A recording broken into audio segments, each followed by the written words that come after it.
મિત્રો, ભારત સરકારની assurance company the new India assurance company એમાં 300 સહાયકની ભરતીની એક જાહેરાત 29 જાન્યુઆરી આવી છે. 29 જાન્યુઆરી 2024 રોજ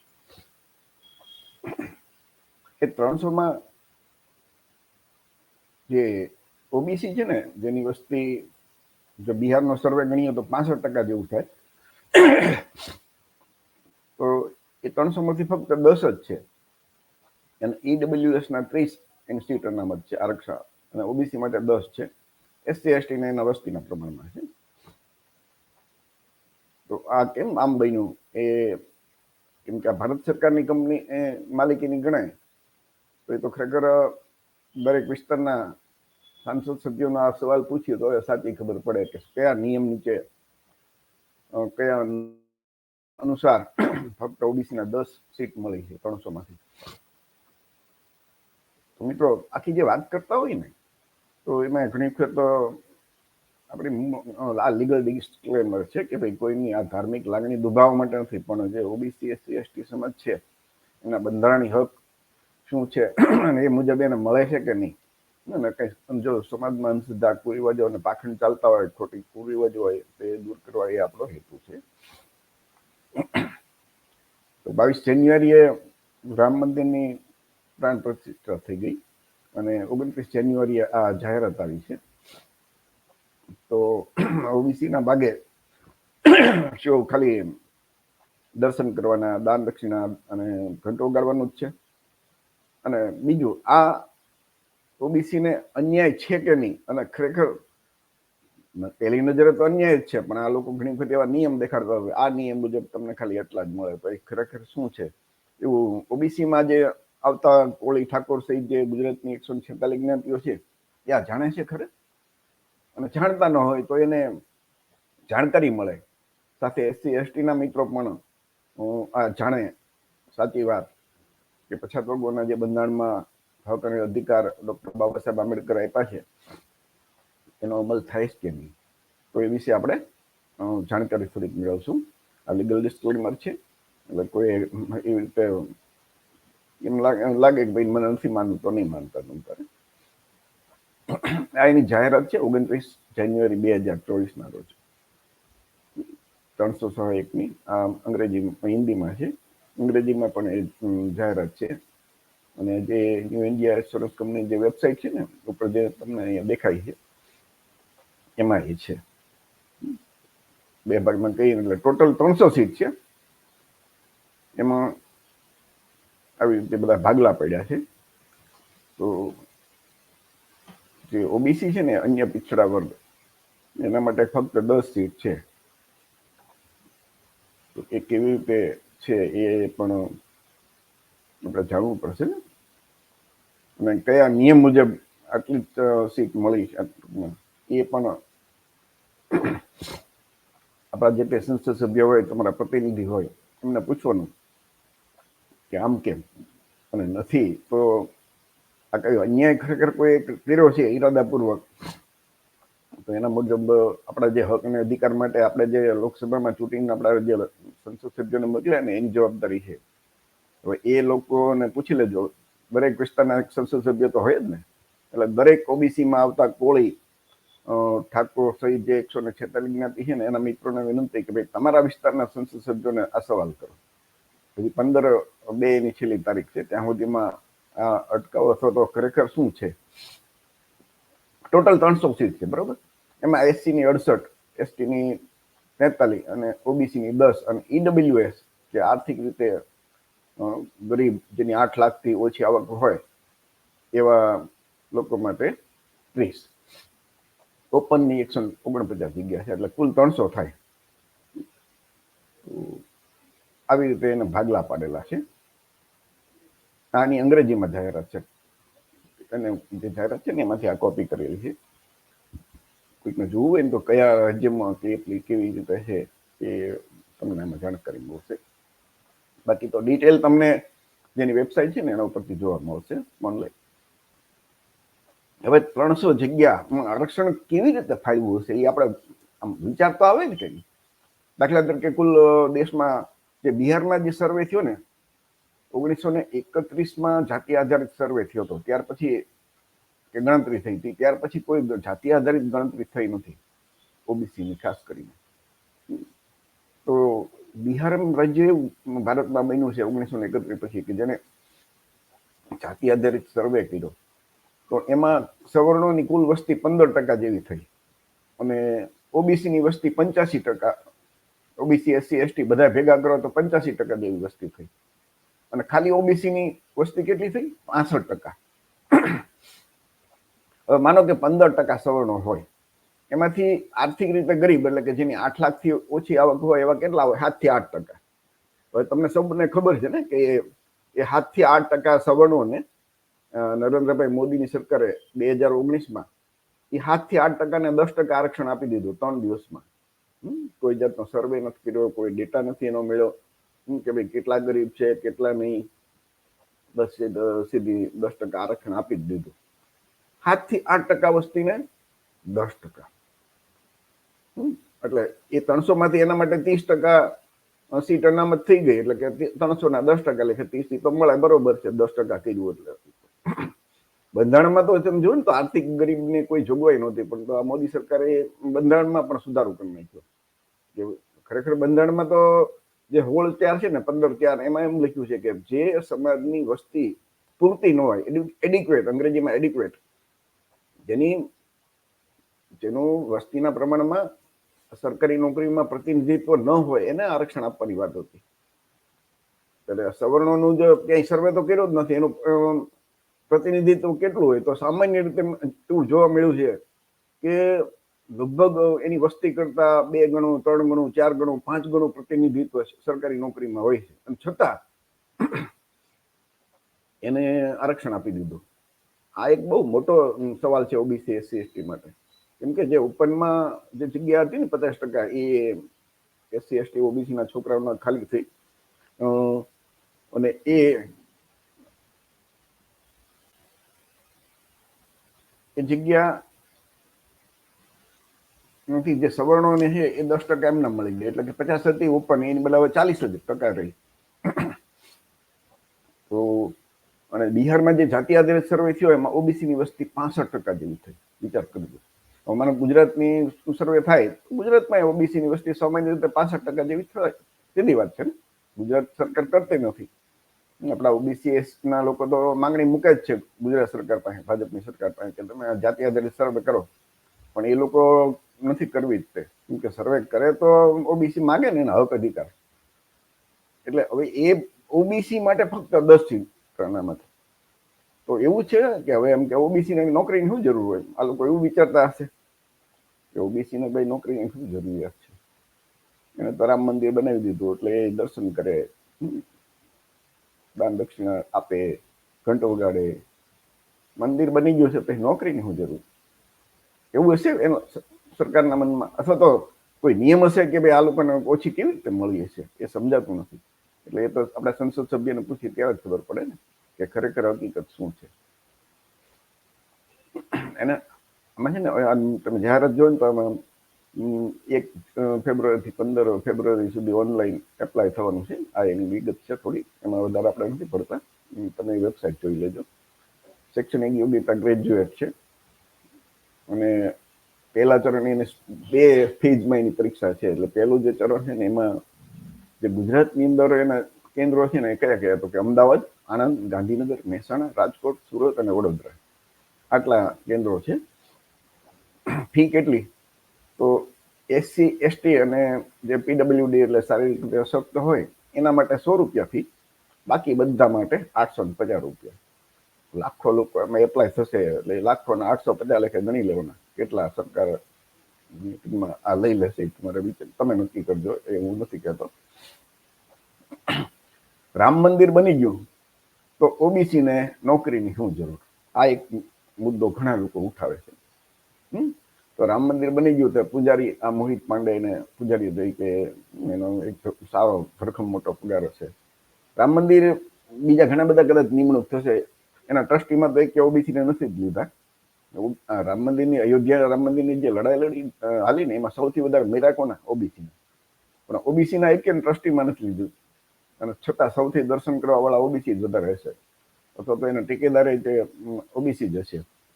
તો જેની વસ્તી 85% છે તેવા ઓબીસી, એસસી, એસટી નો એક પૂજારી કેમ નહીં?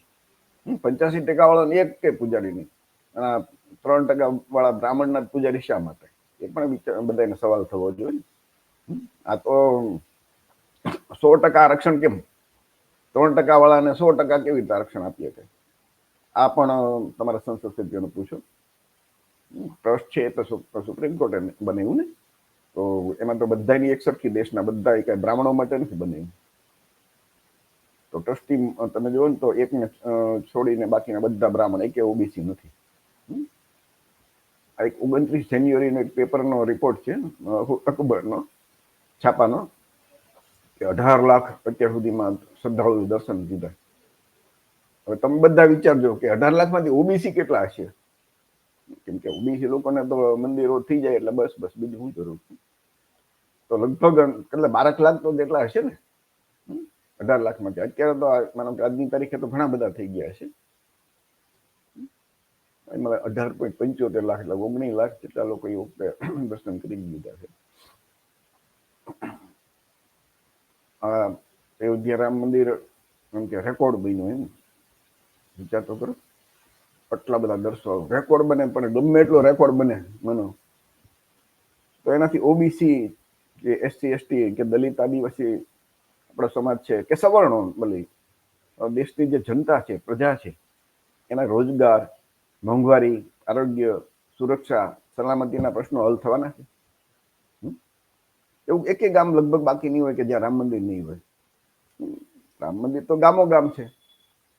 તો આપણા જે ગામ છે, માનો કે આપણું શહેર છે કે આપણું ગામ છે, ત્યાંના જે રામ મંદિર હોય એના રામની શક્તિ એ શક્તિ વગરના, અને ત્યાં અયોધ્યામાં રામ છે એ શક્તિ વાળા, એવું થોડું હોય. જો રામની શક્તિ હોય તો બધે સરખી જ હોય ને. આ તો મોટું મને ભવ્ય બને તો એ ખાલી બિલ્ડિંગ બને, મકાન બને, ચૂનો રેત ઈટ ને પથ્થરથી, એનાથી વધારે કઈ નથી ને. ભગવાન રામ હોય તો બધા સરખા જ હોય ને. તો રામ મંદિર તો ગામે ગામ છે. તો મંદિર ખરેખર આ ગામે ગામ છે, તો પછી આવી રીતે એનો આટલો બધો પ્રચાર પ્રસાર, મંદિર પાછળ લોકોને શા માટે પાગલ કરવામાં આવે છે, ખાસ કરીને ઓબીસી, એસસી, એસટી? એ પણ એક વિચારવું પડે ને. મંદિર માટે આટલું બધું કરે છે, અને જ્યાં માનો કે ન્યૂ ઇન્ડિયા એસ્યોરન્સ કંપની જાહેરાતમાં ઓબીસી નથી મળ્યો એનો ભાગ, તો એના વિશે એક પણ શબ્દ કોઈ બોલે છે? જે લોકો આ મંદિરને ઠેકો લઈને દોડે છે, એ બધામાંથી એની સંસ્થાઓ બધી, ભાજપ સરકાર, જેટલા આપણા ઓબીસીના, એસસીના, એસટીના મિત્રો બધા જે મંદિરની વાત કરતા હોય, એમને પૂછવાનું કે આમાં ન્યૂ ઇન્ડિયા એસ્યોરન્સ કંપનીમાં જે અન્યાય મને કે દેખીતો લાગે છે, કદાચ એ લોકો કાયદો કોઈ બતાવે કે આ કાયદા મુજબ તમે નથી આપી, અલગ વાત છે. તો એમાં કે આ જે આપણી પ્રશ્નો છે, આ બધી આપણી મૂળભૂત સમસ્યા છે, એ હલ થવાની છે. તો દરેક વ્યક્તિએ, જે ખાસ કરીને ઓબીસી, એસસી, એસટી ને જે બધા મિત્રો છે ને, એમણે વિચારવાનું કે મંદિરથી ફાયદો કોને થાય? આર્થિક રીતે ફાયદો કોને થાય? રાજકીય રીતે કોને ફાયદો થાય? અને કોણ આ લોકો આયોજન કરે છે? એના ઉપરથી તમે, એ લોકો કોઈ સાચું તો બોલવાનું નથી. એટલે આપણે વિચારવાનું કે જે મંદિર છે તો એનાથી ઓબીસીને ફાયદો થયો ક્યાંય? રાજકીય રીતે, આર્થિક રીતે તો કે ના, કોઈ નથી ફાયદો થતો. આપણી સમસ્યાઓ હલ થાય છે તો કે ના. બેકારી એમનામ રહે છે, મોંઘવારી એમનામ જ રહે છે, આરોગ્યની સમસ્યા એમનામ રહે છે, શિક્ષણની સમસ્યા એમનામ રહે છે. તો ફાયદો કોને? કોઈ રાજકીય પાર્ટીને ફાયદા માટે આ બધું કરતા હોય એવું તમને લાગે? વિચારજો. એને ખબર છે કે આ સમાજને ધર્મના નામે ઉલ્લુ બનાવી શકાય, કે ધાર્મિક એટલા લોકો છે એટલે એને એમ કહી ભાઈ તમને મંદિર બની ગયું છે, હવે બીજું હું તમારે જોઈએ, અમને મત આપો ને અમે રાજ કરીએ. તો જે બ્રાહ્મણ વાણિયાના જે રાજકીય પક્ષો છે, એ તમે જુઓ તો આ મુદ્દોની આપણે જે અહીંયા વાત કરી છે ને એવી વાત નહીં કરે. એ લોકો એમ કહે કે મંદિર હવે તો આમ મંદિર વિશેની જ વાતો કરશે, હક અધિકારની વાત નહીં કરે. ઓબીસીની આજ સુધી જાતિ આધારિત વસ્તી ગણતરી નથી થઈ, સર્વે નથી થયો, તો એના માટે નહીં બોલે. 65% ઓબીસી ને 65% આરક્ષણ આપવા માટે નહીં બોલે. 65% ઓબીસી ને ખાલી 27% આરક્ષણ. તો ઓબીસી ના લોકો તો કેટલા એમ કેમ કે સુતેલો સમાજ ગણાય. વિચાર તો કરો, એસસી એસટી ને એના વસ્તીના પ્રમાણમાં મળે છે, કોઈના ભાગનું ખાતા નથી ને વધારાનું, એના વસ્તીના પ્રમાણમાં મળે છે. પણ ઓબીસી ની 65% જેવી વસ્તી અને ફક્ત 27% એના ભાગ એ નોકરી અને શિક્ષણમાં, બાકી બધી જગ્યાએ ઘણી જગ્યાએ મંડળ પદની બધી ભલામણ તો હજી બાકી જ છે સ્વીકારવાની. તો ઓબીસી ને મૂર્ખ બનાવવા માટેનું ટોટલી અભિયાન હોય એવું તમને લાગે છે કે નહીં? કેમ કે 65% વસ્તી વાળા જે મત આપે ને એ જ દેશમાં રાજ કરે. સીધી વાત છે કે 3% વાળા બ્રાહ્મણો જેને મત આપે એ રાજ ન કરે. 65% વાળા જેની હારે રહે ને, તો 65% વાળા મત આપીને રાજ તો એની પાર્ટીને એને વિજેતા બનાવે, એની સરકાર બનાવી દે, પણ ઓબીસી ને હક અધિકાર કેમ નથી આપતા? એ પણ ઓબીસી એ વિચારવું પડશે ને. અને વાલ્મીકી રામાયણ તમે વાંચો ને તો એમાં લખ્યું છે, બ્રાહ્મણ લેખકો એ સ્પષ્ટ લખ્યું છે કે શૂદ્રવર્ણના લોકો, એટલે શૂદ્રવર્ણ એટલે કોણ? કે જે આજના હિન્દુ ધર્મ મુજબ જે બ્રાહ્મણ, ક્ષત્રિય કે વાણિયા નથી. હિન્દુ ધર્મમાં 4 વર્ણ છે, તો કે બ્રાહ્મણ નથી, જે વાણિયા નથી અને ક્ષત્રિય નથી, તો જે એવા હિન્દુ બધા બાકીના વિધેય બધા શૂદ્ર વર્ણમાં આવે. તો એમાં બધા ઓબીસી ના લોકો જે સામાજિક રીતે બંધારણમાં જ લખ્યું છે ને, એના ઓબીસીમાં લેવાય, કે જે સામાજિક એટલે કે જે જાતિઓમાં જેનું નીચી જાતિ ગણાતી એવી સામાજિક રીતે 50 જાતિઓને ઓબીસીમાં લેવામાં આવે. દલિત અને આદિવાસીના જે મિત્રો છે, એસસી એસટીના, એ પણ પોતાને હિન્દુ માનતા હોય તો એ શૂદ્ર વર્ણમાં આવે. શુદ્ર અને અતિ શુદ્ર એ પણ શૂદ્ર વર્ણમાં આવે. તો વાલ્મીકી રામાયણમાં લખ્યું છે કે શૂદ્રોએ ફક્ત ઉપરના 3 વર્ણની સેવા કરવી, એ જ ધર્મ છે. તો એ સિવાયના કામ છે એ શૂદ્રો કરી ન શકે. પણ એ સમયે વાલ્મીકી રામાયણના સમયે એમાં લખ્યું છે કે એક આજના જે શૂદ્ર છે ને, એના પૂર્વજ શંભુક દાદા, એમણે એ સેવા કરવાના બદલે બીજું એક કામ કરવું, પોતે શિક્ષણ લેવાનું કે જપ તપ કરવાનું, એવું કામ એને વિચાર્યું અને એને શરૂ કર્યું. એટલે ભગવાન રામે છે એ તલવારથી એનું માથું કાપીને એની હત્યા કરી નાખી. એને પૂછ્યું એમ કે તું કયા, તારું નામ શું? તો કે શંભુક. તો કયા વર્ણનો છો? તો કે શૂદ્ર વર્ણનો. તો તને ખબર નથી કે શૂદ્ર વર્ણના લોકોએ ઉપરની 3 વર્ણના સેવા સિવાય બીજું કઈ કામ નહીં કરવાનું? એટલે ખોટું કર્યું છે, એટલે તને દંડ મળશે, એમ કરીને ભગવાન રામે છે એક જ તલવારના ઝાટકે એનું માથું કાપી નાખ્યું. તો આ વાલ્મીકી રામાયણમાં લખેલું છે, આપણી ઘરની કોઈ વાત નથી. તો 22 જાન્યુઆરી જે રામ મંદિરની પ્રાણ પ્રતિષ્ઠા થઈ, એટલે કદાચ એવું નહીં બન્યું હોય ને કે 29 જાન્યુઆરી ન્યૂ ઇન્ડિયા એસ્યુરન્સ કંપનીની જાહેરાત આવી, એમાં શૂદ્રોને એમ કે ભાઈ જેટલા ઘટે એટલે એને કાપવા, એટલે કાપી નાખો. નહીં, એને ક્યાં થોડી એને સેવા કરવાની હોય. એટલે હાવ એ 0 નથી કર્યું, પણ 10 રાખ્યા છે, એટલે બાકીના એટલા જેટલા ઓછા થતા જાય એટલા ઓછા કરી નાખવાના. એને થોડી નોકરી કરવાની હોય, સેવા કરવાની હોય. સવર્ણોની સરકારી નોકરી મળે તો એ શાંતિથી જીવન જીવીએ કે એનું કુટુંબ જીવીએ કે એનું આખું જીવન બદલાઈ જાય. એટલે શૂદ્રોની બાદબાકી કરવા માટે આવું એ રામાયણ ટૂંકમાં રામાયણમાં લખ્યું છે વાલ્મીકીમાં, એટલા માટે આવું કર્યું છે આ જાહેરાતમાં, વીમા કંપનીની જાહેરાતમાં. આપણે સમજવાનું શું, 22 જાન્યુઆરીએ પ્રાણ પ્રતિષ્ઠા થઈ, 29 તારીખની જે જાન્યુઆરીની આ જાહેરાત છે, એમાં હવે ઓબીસી આપણે વિચારવાનું, તર્ક કરવાનું. એનું કારણ કે કોઈ તમને કહે ને, અને કોઈ પણ વ્યક્તિને કોઈ કહે ને, કોઈ માનશે નહીં. દરેક વ્યક્તિ ખુદ વિચારે, તર્ક કરો, અને પછી તમને એમ લાગે કે ના ના યોગ્ય છે તો માનજો. કોઈની વાત માનતા નહીં. દરેક વ્યક્તિએ ખુદ તર્ક કરવો, દરેક બાબતમાં વિચારવાનું કે આ શા માટે આ બધું થાય છે. તમે જો તો અયોધ્યા જવાના ફ્રી પ્લાન આવશે કે મફત અયોધ્યા લઈ જશે, પણ મફત શિક્ષણની યોજના નહીં આવે, યાદ રાખજો. અને આપણા લોકો પણ એવું જ છે કે ભાઈ આપણા લોકો એમ કે નહીં, અયોધ્યા નથી જવું, અમારે મફત રોજગાર જોવે છે, અમારે મફત શિક્ષણ જોવે છે, આ મોંઘવારી અમારે નથી પોહાતી, મફત અમારે આરોગ્યની સેવા જોવે છે. તો લોકોને શું જોવે છે? મંદિર. જે જોઈએ એ આપે. તો એ સરકાર છે એ તો એના મીન્સ કે જ્યારે સરકાર મીન્સ કે જે તે પાર્ટીના લોકોની સરકાર બને છે, એ તો એના ફાયદાનું વિચારતા હોય. બ્રાહ્મણ વાણિયા જે એના માલિક છે, હાઈકમાન્ડ છે, એના સ્થાપક છે. પરંતુ ઓબીસી, એસસી, એસટીના મિત્રોએ વિચારવાનું છે કે આપણે શું જોઈએ છે. જે લોકો આપણના હક અને અધિકાર ઓબીસીને આપતા જ નથી આટલા વર્ષના, આઝાદી આટલા વર્ષ પછી, અને છતાં આપણે એને જ મત આપીએ અને એને જ રાજા બનાવીએ, તો હક અધિકાર ક્યાંથી મળે? આપણે મંદિર જોઈએ છે. એટલે આજે ન્યૂ ઇન્ડિયા એસ્યોરન્સ કંપનીમાં કદાચ અન્યાય થયો હોય તો એના માટે હું તો એમ કહું કે આજે સરકાર કે બ્રાહ્મણવાદી મિત્રો કે મનુવાદી મિત્રો એ લોકો જવાબદાર નથી. ઓબીસીના એને હું તેમ કહું કે 10 સીટ આપીને 10 ન આપવી જોઈએ. એને તો સેવા જ કરવાની, બીજું કઈ ન કરે. આપણા લોકોને મંદિર જોઈએ છે તો એ લોકો મંદિર આપે, હક અધિકાર ક્યાં જોઈએ જ છે? સાહેબ આંબેડકરે વળે આપી દીધા છે એટલે ઓબીસી ના લોકોને મફતમાં મળી ગયા ને એટલે એની કોઈ કિંમત જ નથી. અને મંદિર કરશે પણ હક અધિકાર માટે ક્યાંય નહીં બોલે. તમે જોજો 100 માંથી 99 ઓબીસી ની આ દશા છે. એના હક અધિકાર માટે ન્યૂ ઇન્ડિયા એસ્યોરન્સ કંપનીનો માનો કે 29 જાન્યુઆરીએ એ જાહેરાત આવી છે. એક પણ કોઈ વ્યક્તિ એનું કોઈ રાજકારણમાં હોય, કોઈ આપણા સામાજિક આગેવાન હોય કે નાના એવા મંડળો ચલાવતા હોય, કોઈ આનો વિરોધ કરીને કઈ બોલ્યું છે? શા માટે? કેમ કે બધાને મંદિર થઈ ગયું છે, બાકી શું જોઈએ? તો મિત્રો, આ ઓબીસી સમાજને ખાસ કરીને શૂદ્ર વર્ણના આવતા ઓબીસી લોકો જે છે એ શૂદ્ર વર્ણમાં આવે હિન્દુ ધર્મ મુજબ. કેમ કે એ બ્રાહ્મણ નથી, એ ક્ષત્રિય નથી અને એ વાણિયા પણ નથી. એમ તમે જો જનોઈ પહેરવાનો પણ અધિકાર નહીં હોય. તો એ શૂદ્ર વર્ણના લોકો જાગે, પોતાના હક અને અધિકારની ચિંતા કરે. એ કરશે તો એની આવતી પેઢી કંઈક ફાયદો થશે. નહીં તો જે આવનાર પેઢી છે ને આ ઓબીસીની, એસટીની, એના બાળકો મોટા થશે ને ત્યારે કહેશે કે અમારા મા બાપ, અમારા દાદા કે અમારા બાપા એ માનસિક રીતે ગુલામ હતા એટલે અમને વારસામાં ગુલામી મળી. ડોક્ટર બાબા સાહેબ આંબેડકરે તો બંધારણમાં હક અને અધિકાર આપ્યા છે, રાજા બનવાની તક આપી છે.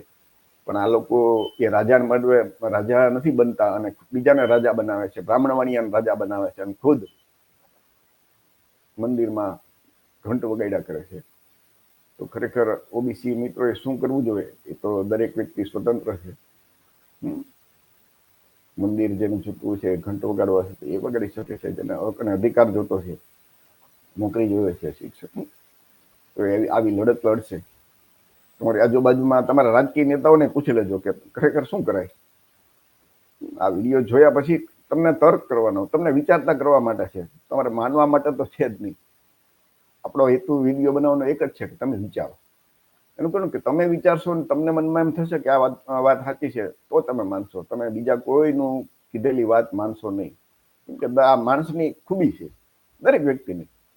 એને કોઈ કેમ તો માને નહીં, તો એ ખુદ નક્કી કરે ને કે ભાઈ ના સાચું, એના મનમાં થાય, તર્ક કરે, વિચાર આવે કે ના આ વાત સાચી છે. તો તમે મિત્રો, ઓબીસીના મિત્રો, એસટીના મિત્રો, એસટીના મિત્રો જે વિડીયો જોવે એમને વિનંતી કે આ વિડીયો શેર કરજો. તમારા જે ઓબીસીના મિત્રો હોય ને, ખાસ કરીને રાત્રે બેઠા હોય તો ત્યાં બધું વિચારતો, નક્કી કરતો કે ખરેખર શું શિક્ષિત બેરોજગાર કેટલા છે દેશમાં ઓબીસીના. તમે જો તો બધાય કોચિંગ ક્લાસ જે હોય ને એમાં રૂપિયા આપીને મા બાપના પૈસા, પરસેવાના પૈસા એમાં વાપરતા છે. 65% ઓબીસી અને ફક્ત 27% આરક્ષણ લઈને બેઠા છે. તોય ખુશ, એક શબ્દ કોઈ બોલતા નથી. એ 65% વસ્તી વાળા એમ નથી કેવી રીતે માંગતા કે અમને 65% અમારો ભાગ હોવો જોઈએ આ નોકરીમાં. એવું જે દિવસે ઓબીસી ના લોકો બોલતા થશે ને ત્યારે નોકરી રાતોરાત મીન્સ કે પોતાની સરકાર બનાવશે કે જે સરકાર વર્ષોથી આપતી નથી ને હક અને અધિકાર, એના બદલે ખુદ શાસક બનવા વિચારશે. પોતાને આમ ધગસ જાગશે, એનામાં આક્રોશ જાગશે કે જે મારો હક અને અધિકાર છે તો મને મળતો નથી. ફક્ત મને તો મંદિરના નામે ઘંટ પકડાવી દીધો. તો નક્કી કરજો મિત્રો, તમારા જે ઓબીસીના મિત્રો, ખાસ કરીને ગુજરાતમાં કોળી સમાજની બહુ મોટી વસ્તી છે. એક કોળી સમાજ જાગી જાય તો નાની બીજી વસ્તી છે ઓબીસીની તો જાગશે જ. એટલે કોળીની અંદર ઠાકોર, તળપદા, ચુવાળિયા, ઘેડિયા બધા આવી જાય. કોળી એટલે કોળી. એ ઓબીસીમાં આવે છે અને એ સમાજ સુતેલો સમાજ છે. તમે જોયું ને તો કોળી સમાજના એક કે નેતા આના વિશે બોલ્યા હોય તો તમે કહેજો. કેમ કે મંદિર બની ગયું છે તો હવે નોકરી નો મળે કઈ નહીં. મિત્રો, ફરીથી આ વિડીયો છે તમને તર્ક કરવા માટે, તમને વિચારતા કરવા માટે છે. કોઈની ધાર્મિક લાગણી દુભાવવા માટે નથી. તમને એમ લાગતું હોય કે બેના આપણું આવનાર બાળકો છે, આપણા ભવિષ્ય બાળકોનું ભવિષ્ય આપણે સુધારવું પડશે, એના માટે કંઈક કરવું પડશે, તો તમે વિચારજો. અને માનની કાશીરામ સાહેબે તો કીધું છે કે તમારા હક અને અધિકાર જોતા હોય ને તો શાસક બનવું પડે. માંગવાથી ભીખ મળે. અત્યારે તમે માંગીને રેલી કરશો, આવેદનપત્ર આપો, માનો કે થોડા ઘણા જાગીને, તો એ કંઈ તમને મળવાનું નથી, ભીખ મળે. શાસક બનો તો હક અને અધિકાર મળે. બીજું ઓબીસી ને એસસી ને એસટી જે દલિત આદિવાસી સમાજ ઉપર જે અન્યાય અને અત્યાચાર થતા હોય ને, તો એના માટે પણ કાશીરામ સાહેબના બહુ સારા શબ્દો છે કે શાસક સમાજને કોઈ દિવસ માર ખાવાનો નહીં વારો આવે. માર ખાવાની તો વાત દૂર, તમારી સામે ખરાબ નજરથી કોઈની જોવાની પણ હિંમત નહીં હાલે. અને ઓબીસી એસસી એસટી ના 85% મત, અને છતાં એ સવર્ણોની બ્રાહ્મણ વાણિયાના પક્ષોની ગુલામી કરે, તો પછી એને માર તો ખાવો જ પડે ને. ગર્વથી માર ખાવાનો. ફરીથી આપણા જે મહામાનવ આપણા ઓબીસી એસસી એસટી સમાજમાં થઈ ગયા છે ને, એમના વિચારો જાણો. ગૌતમ બુદ્ધ એ ભગવાન નથી, એ મહામાનવ છે, માનવી જ છે આપણી જેમ. સંત કબીર, જ્યોતિબા ફૂલે, સાવિત્રીબાઈ ફૂલે, ડૉક્ટર બાબા સાહેબ આંબેડકર, પેરિયાર રામાસ્વામી, બિરસા મુંડા, માનની કાશીરામ સાહેબ, આમના વિચારો જાણી લો. અને એમની જે આપણે જે રસ્તો બતાવીને ગયા છે ને, એના ઉપર ચાલવાની કોશિશ કરો, આપણા જીવનની બધી સમસ્યા દૂર થઈ જશે. પણ આપણા લોકોની એક ખૂબી છે કે આપણા બાપ દાદાએ જે બતાવીને ગયા ને એ નહીં ગમે, અને બ્રાહ્મણો બાપ દાદા જે બતાવીને ગયા છે ને એ ગમશે. તો ખુદના બાપને, વામન મેશ્રામના બહુ સરસ મજાના શબ્દો છે કે તમે તમારા બાપને બાપ નહીં માનો, બીજાના બાપને બાપ માનવા જશો તો દુઃખી તો થશો જ ને. તમે જો યુટ્યુબમાં એનો વિડીયો છે કે બાપ તો એક રાખો. તો ફરીથી વિડીયો અહીંયા ખતમ કરીએ છીએ. જય ભીમ, નમો બુદ્ધાય, જય સંવિધાન.